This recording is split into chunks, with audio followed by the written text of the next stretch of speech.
We're joined now by CBS News chief political analyst John Dickerson. John, welcome. The debt ceiling issue could be catastrophic for Democrats. Not passing anything, I think, would be catastrophic.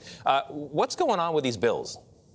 Well, you've got a four-car pileup. I mean, you've got the bills to keep the government open, then the bill on the debt ceiling, then you got the bill on infrastructure, and then you got the bill on social spending, all coming up at the same time.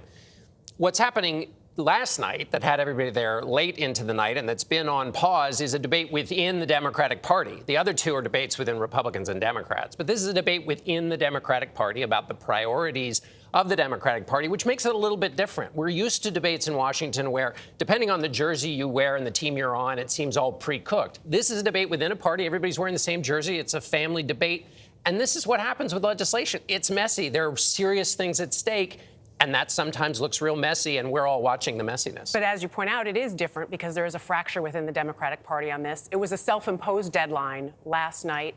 What actually happens? Where does this go? Well, self-imposed deadlines are important. Nothing focuses the mind like a hanging. True. So what you have is, this is reality hitting. It was never going to be the case in a Democratic Party where you have one faction where in their districts they haven't voted for a Republican since 1980. And then you got Joe Manchin, who comes from West Virginia. Not a single county in West Virginia has voted for a Democrat since 2008. So that's a big coalition, tiny little margins. There's always going to be a fight, and that fight is happening right now. And that's what's happening. They're trying to figure out with these razor-thin margins how to get everybody to agree. You say the shutdown isn't normal sausage making when passing bills in Congress. How is this different?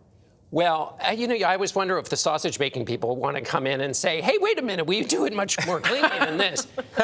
The reason this is different is because it is a family fight. Right. Legislation is supposed to be messy. We do the messy business of legislation so we don't fight each other with our fists. And so what's happening here is it's a debate. The progressives are saying there are real human beings at the end of this thing. There are women who aren't going to get back into the workforce unless they get somebody to take care of their kids. There's somebody who has an opportunity to go to college who can't afford it. There are real things that we fought for and put you in office for, real lives at the end of this. Yep. And then the other side is saying, well, yes, but you can't cost this much because that's going to hurt real lives too. The infrastructure bill might create 2 million jobs. So there are real things at issue here. So when people look at this, yes, it looks messy, but it's the messy push and pull of people trying to figure out how to get the best ideas out of the limited political space they have.